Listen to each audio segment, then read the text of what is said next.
continued investigations. Reverend Al Sharpton, you're with us as well. An historic day.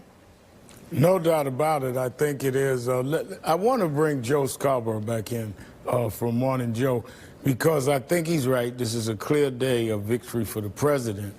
But I think that the question that he raises that I wanted him to elaborate on is that if all is as we seeing from Barr's letter, then why did so many people lie? We're talking about 37 indictments.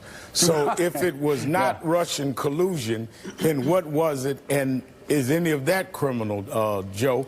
Because the question is, people don't just lie about anything or about nothing. So then what are all of these people? I mean, I'd hate to be one of the guys headed to jail if all of this was nothing. Yeah, well, you know, Reverend Al, again, I think, again, and I know you and I have talked about this before off camera, so much of what Donald Trump does, not only whether it was on the campaign or on the campaign trail or even as president of the United States, is not focused on foreign policy, not focused on domestic policy.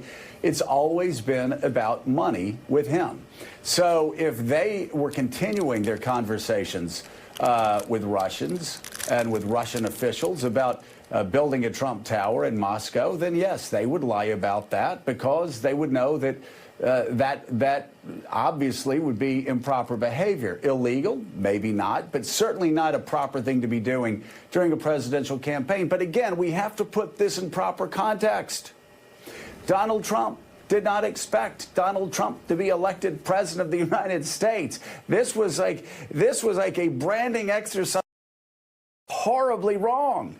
He thought he was going to lose, and then he thought he was going to make a lot of money off of that by either starting a TV network or by, you know, building his Trump Tower in Moscow. So that probably explains most of the lies. I don't understand, though, why you had officials, even after they were indicted by Robert Mueller, continuing to lie.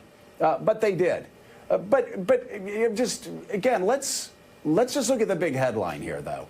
This is actually a big win for the President of the United States, not just legally, but Chuck Todd's right.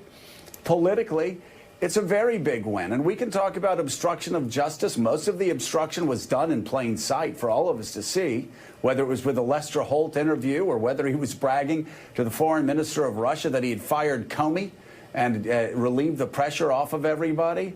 So most of that obstruction seemed to be in plain sight. So the congressional committees can still continue the investigations. But collusion was the big question.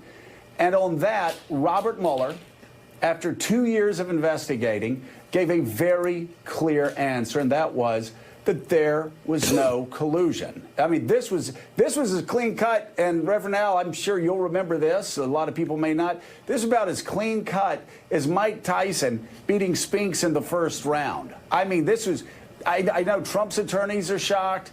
I know a lot of Democrats are shocked on Capitol Hill about this. Nobody expected this sort of exoneration on collusion, but there is exoneration on collusion.